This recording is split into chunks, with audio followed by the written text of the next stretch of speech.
I am Rodrigo Duterte. I'm a Filipino. I love the Philippines because it is the land of my birth.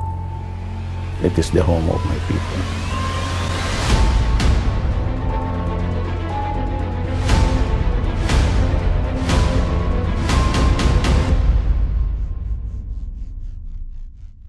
Hello po sa lahat ng aking mga kababayan sa buong mundo at sa lahat po ng mga nasa Pilipinas.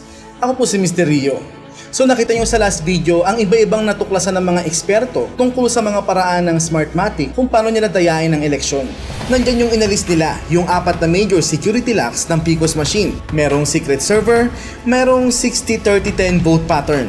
Nandyan din yung sobra-sobra ang mga registered voters. Tapos may hinayupak na taga Smartmatic na nakialam ng server at kung ano-ano pang kabalbalan mga kapatid.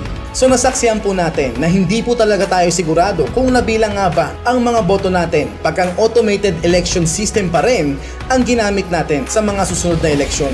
Kaya nga po di talaga mapagkakatiwalaan ang automated system na to dahil napaka-complex ng sistema na to na tanging ang mga ITs, programmers at ang mga may alam lang sa computer ang mga nakakaalam at nakakaintindi nito.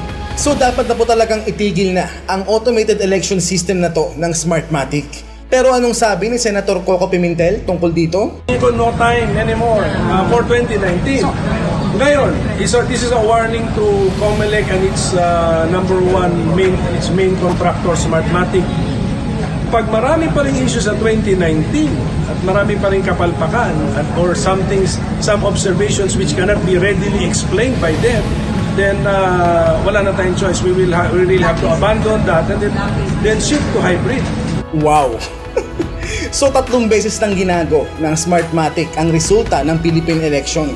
Tapos bibigyan nyo pa rin ng pagkakataon para gaguhin tayo ulit? Okay ka lang ho ba?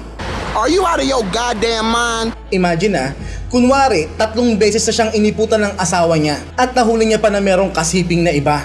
Tapos bibigyan niya pa ng pagkakataon para iputan siya ulit? Ikaw na ang tanga, martir pala.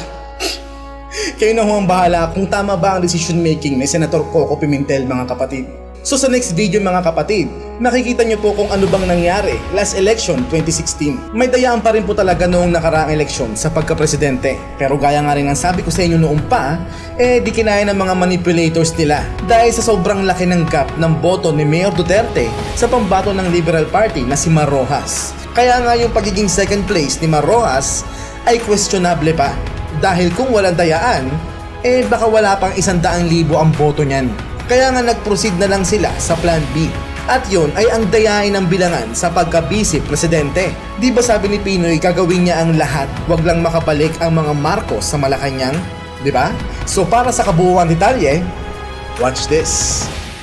Yun ang aking pangako, no? Na dapat talaga we have to increase transparency and accountability in the way we do things. Naipakita na natin kaya nating ipaglaban ng demokrasya. Naipakita na natin kaya nating bawiin ang inagaw na demokrasya.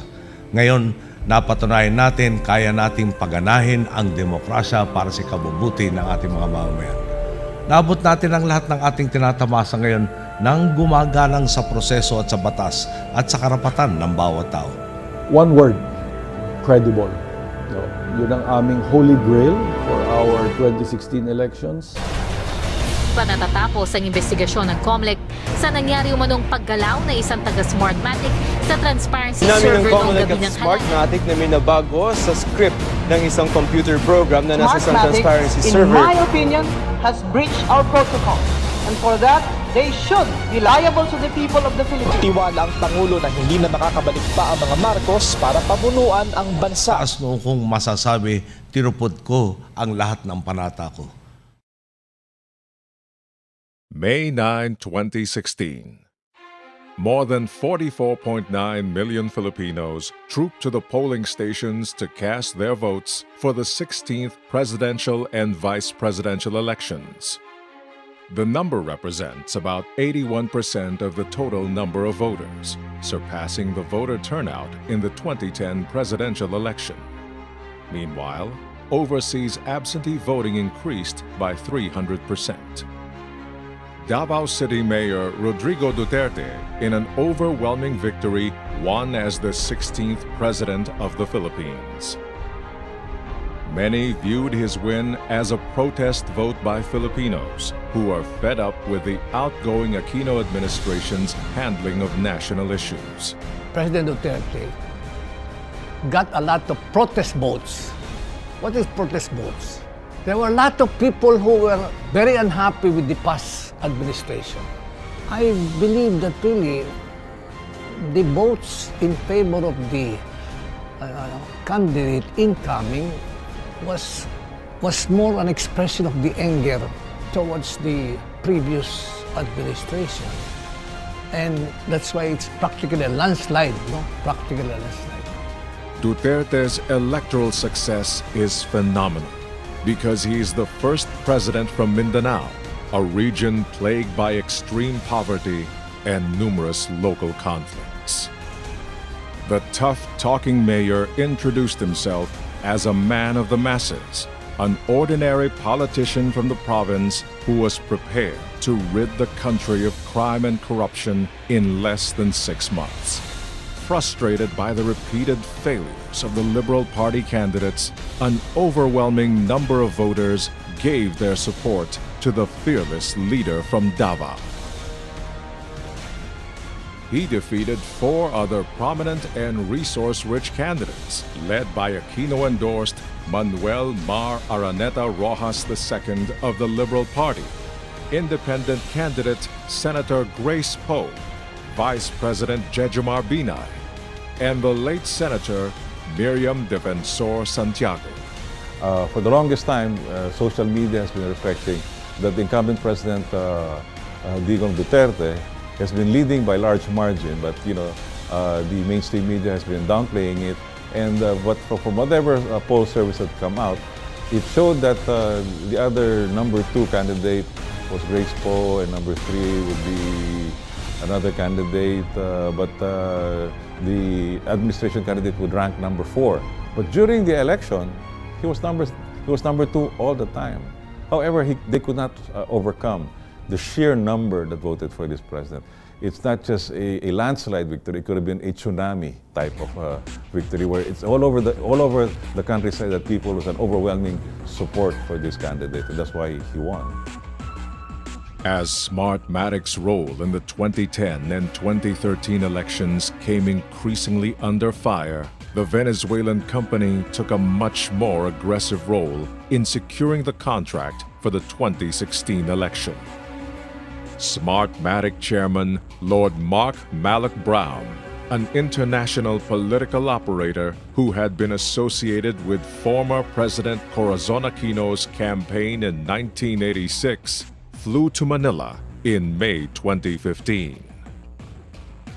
Palace sources claim that during his visit, Lord Mark Malloch Brown had an extended lunch meeting in Malacanang with then-President Benigno S. Aquino III. Malloch Brown's reappearance in Malacanang in 2015 had sealed the deal. Smartmatic was once again awarded the multi-billion contract to lead the automated election of 2016.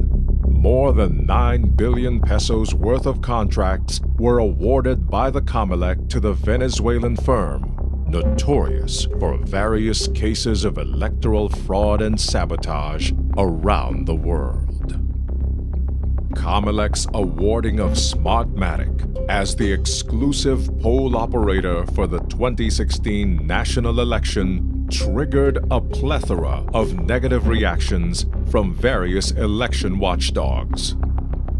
Given Smartmatic's handling of the 2010 and 2013 elections, was it possible that there were plans to rig the 2016 election in favor of the Liberal Party candidates?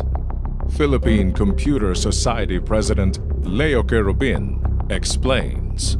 My personal take on that is that there was a concerted effort to make sure that he did not get majority vote. So what he got only was the plurality. And if you want to change the landscape of the country after the elections, having majority and just having the most number of garnered votes among your candidates actually can affect the the strategy of the losing candidates. Why? Because you can always tell now, anybody can always say Duterte did not get more votes because there were more people that voted against him than for him. But if he got the majority votes, then he has now the mandate actually to lead the country without any question. But right now, if you notice, the question that is always being thrown at him is that your votes actually are lesser than all that vote that were garnered by the other candidates. So he is not a majority leader. But him becoming a majority leader actually changes the landscape of the way he can actually lead. So I think there is actually congruence in terms of the cheating, both for the presidential election and the vice presidential elections. Trinabaho din siya eh.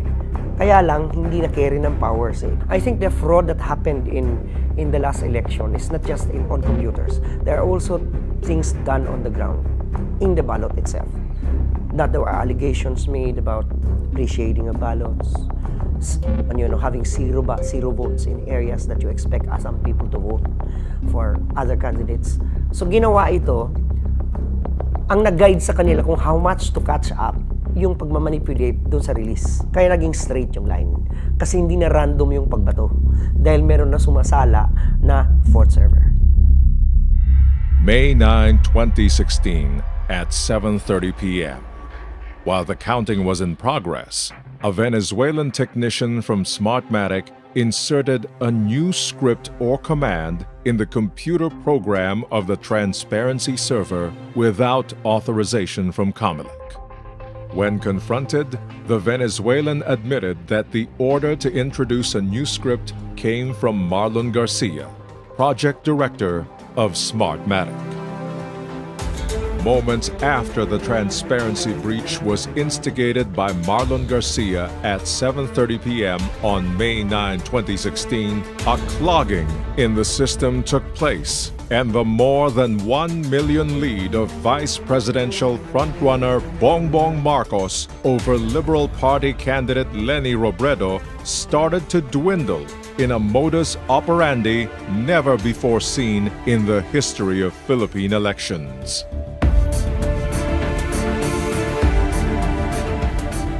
Soon after the closing of the May 9 polls, both presidential and vice presidential frontrunners Rodrigo Duterte and Ferdinand Bongbong Marcos Jr. topped the exit polls conducted by the social weather station. Duterte eclipsed the other candidates with 39.6%, while Marcos led by 34.9%. Other exit polls showed the exact same results. Duterte and Marcos have won the 2016 presidential and vice presidential election in the Philippines. And yet, after the breach by Marlon Garcia took place, a surge of votes appeared to have been programmed in favor of Liberal Party candidate Leni Robredo, as explained by a statistics and political analyst. Antonio Contreras, political science professor at De La Salle University, said it was statistically impossible for Robredo to overtake Marcos in the race with 80% of the returns already counted. Well, actually, during the night of the counting, before I slept, I was already finding something weird. Kasi siyempre, I was making my own projections. Using data trending, I said. And then I was noticing that the lead of Senator Marcos before midnight, before I slept, was kind of becoming smaller and smaller. And I said, what's happening? But I was hoping that, in the morning, it's going to stabilize and his lead will stabilize. But lo and behold, when I woke up, si Leni Robredo na ang nauna. Sabi ko, ano nangyari? And then David Yap sent me a message about a trend that for him is anomalous. And so, I asked David to send me his analysis. Okay, and the rest is history.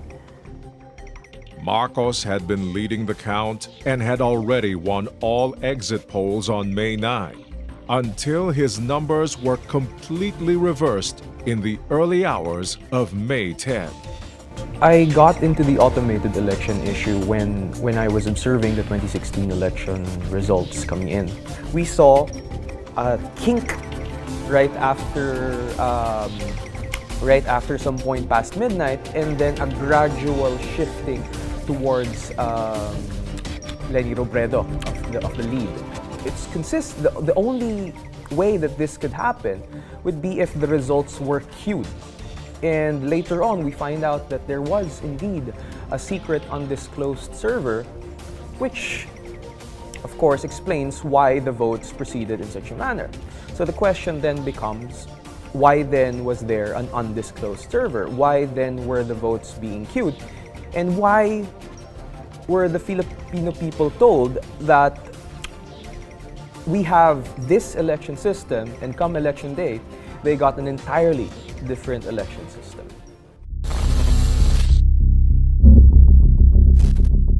At first, the COMELEC denied that Marlon Garcia was anywhere near the servers. And then, the inevitable happened. A video taken inside the PPCRV was leaked online. The footage showed several Filipino system engineers confronting and questioning the Venezuelan technician who illegally inserted a new command or script to the program. As the online expose went viral, COMELEC Chairman Andres Bautista had no choice but to hold a press conference. Bautista wanted desperately to come up with an alternative explanation to help Marlon Garcia and Smartmatic from being charged with electoral sabotage. In a press conference held on May 13, 2016, Marlon Garcia, aided by COMELEC Chairman Andres Bautista, maintained that the tweaking of the transparency server script was just a minor cosmetic change, and that this alteration did not require the permission of the COMELEC. He further explained that the tweak altered the program's hash code, but not the poll results. Garcia later contradicted his first statement by claiming that the change could only be done after the COMELEC and Smartmatic officials input their individual passwords, implying consent from both agencies. Garcia's claim was later denied by COMELEC Commissioner Rowena Guanzon. Smartmatic, in my opinion, has breached our protocol. So, did the so-called cosmetic change made by Smartmatic Project Director Marlon Garcia trigger the sudden increase of votes for Liberal Party Vice Presidential candidate Leni Robredo in the wee hours of May 10, 2016?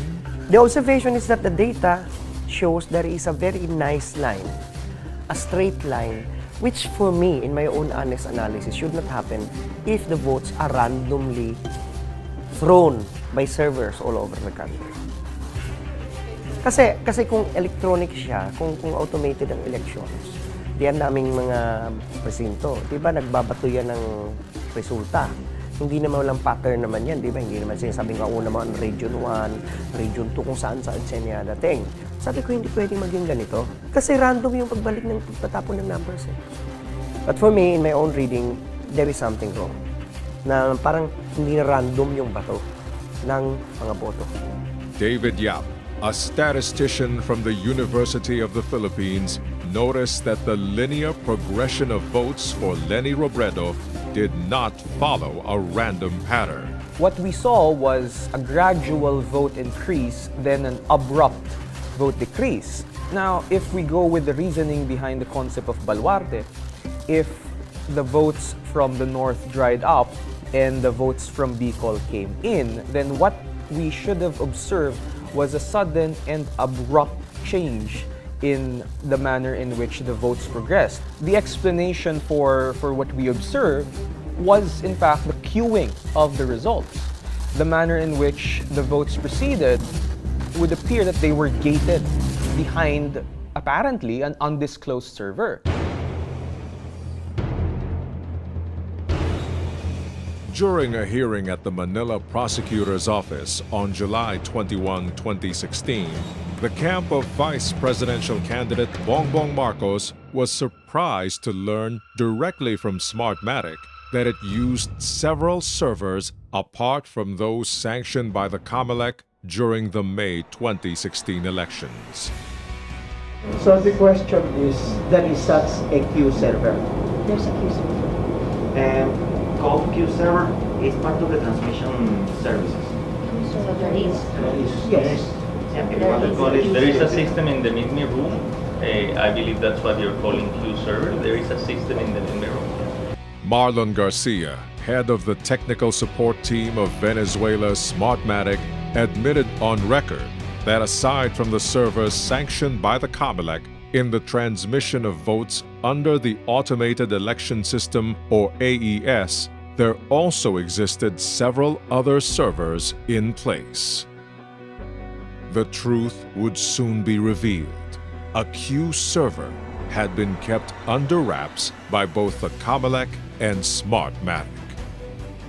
Instead of the votes being transmitted directly to the Municipal Board of Canvassing server, the COMELEC server, and the Transparency server as required by law, the results were first coursed through a queue server, one that is not sanctioned by the law.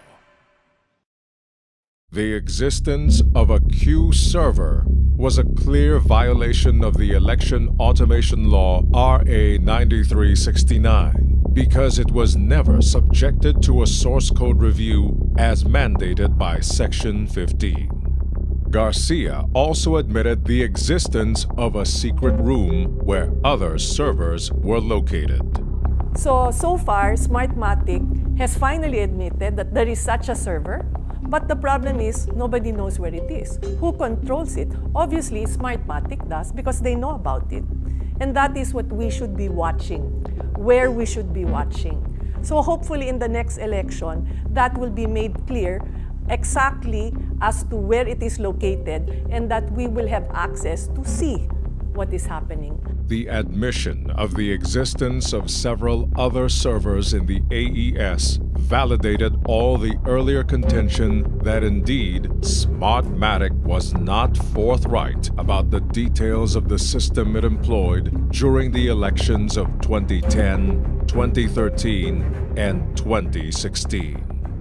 Simply stated, the election results, which were broadcast to the public, did not come directly from the three servers as sanctioned by the law. Instead, the results were first transmitted to a queue server, where they were consolidated and processed, and it was this queue server that sent the final data to the COMELEC. This admission has put the integrity not just of the May 2016 polls, but all the other elections managed by Smartmatic under a cloud of doubt. Smartmatic is a very good company when it comes to all of this, to marketing and to manipulations and all that. But at the end of the day, I think it's the Filipinos that are actually suffering because, number one, there is always that kind of doubt that comes after the elections. After the election, there shouldn't be any doubt. In fact, I keep on saying that in the latest elections in 2016, if there is one person who should really be pissed off, and pardon my French, should really be pissed off with Smartmatic, it should be the Vice President. Because of what Smartmatic did, there is now always an asterisk beside her name. Because there's now doubt whether she really won the elections or not. If she really believes that majority of the Filipinos voted for her or that she garnered more votes than the next contender, Bongbong Marcos, then she should be the first in line to say, let's do a recount. She should be the first in line to say, let's count all of this, let's open all the ballots and let's count it, and let's make sure that it was the will of the people was truly reflected in the votes. But with the kind of delay tactics that she's doing, then I'm a little bit worried about her intentions. It is horrible in a sense that an election must truly reflect the wills of the people. We tried automating it, fine, the speed is there. perhaps the efficiency. But we did not take care of the fact that it should be credible. A credible election is not just a function of speed. It's not just a function of efficiency. Because you can also make cheating and fraud fast and efficient. So ang nakita ko dito, parang mas nag-shift lang yung mga mandadaya eh.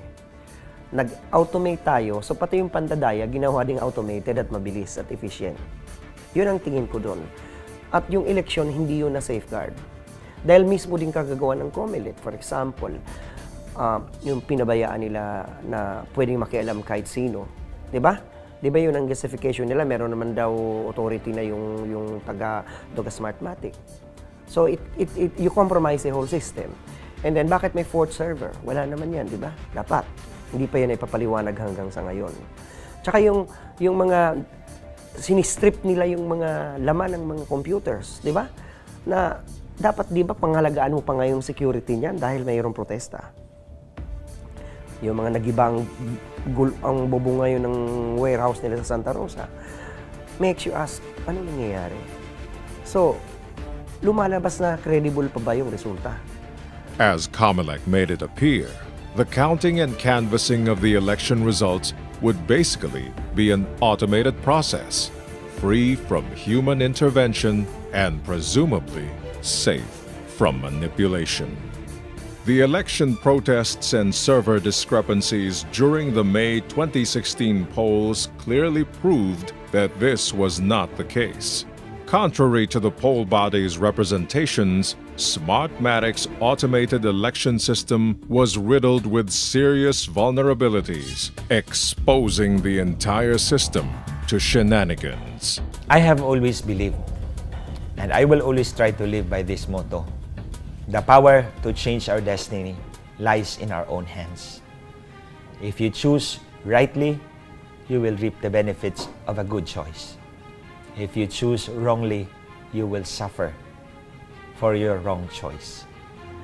And we get to exercise that choice only every 3 years sa election.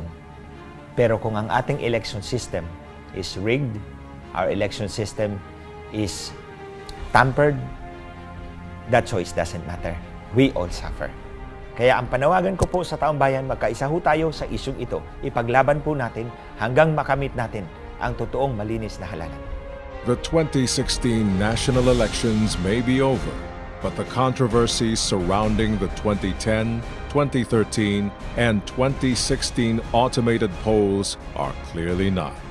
If these serious allegations are not explained and resolved by the COMELEC, now headed by Chairman Andres Bautista, before the 2019 midterm elections, various experts and election watchdogs believe that the Smartmatic automated election system should be permanently junked and replaced with a foolproof, transparent, and easily verifiable technology from other legitimate automated election system providers.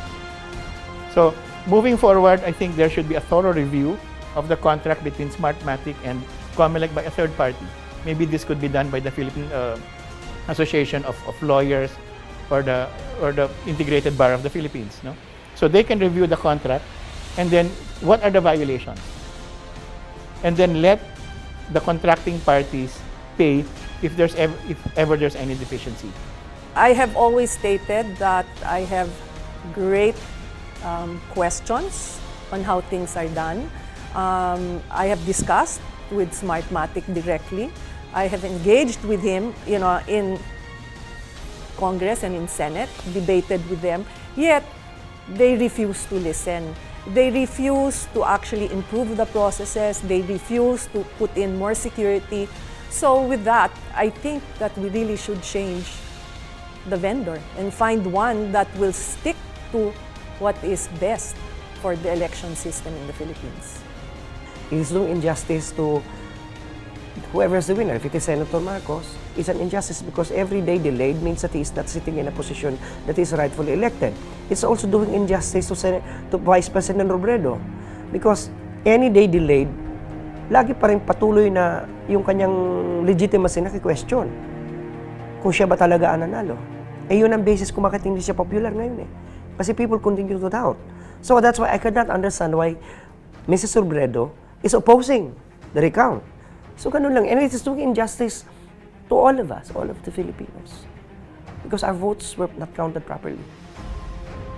It's not fair. I'll be very candid and frank with you. Whenever you mention Smartmatic to me, sorry,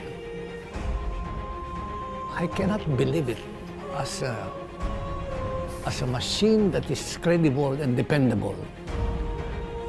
But if they can be used for good things, they can be also used for evil purposes. Parang bang two-bladed knives. And my experience was bad in the sense that it was used to perpetuate something wrong, to confirm something evil, to sell something false. Medyo nakakasira ng kalooban at saka nakakagalit. Call me narrow-minded, call me deaf, dumb, and blind. I'm sorry, but Smartmatic is not acceptable.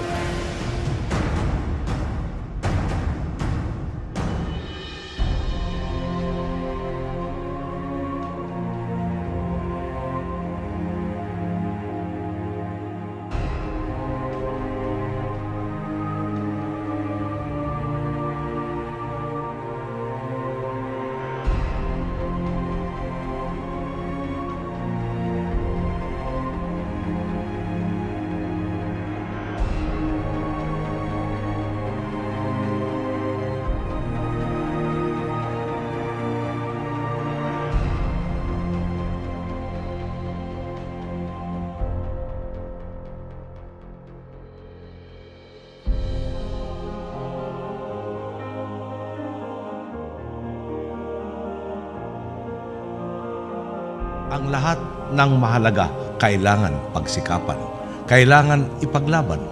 Sabi nga po ng manunulat na si Edmund Burke, all it takes for evil to triumph is for good men to do nothing.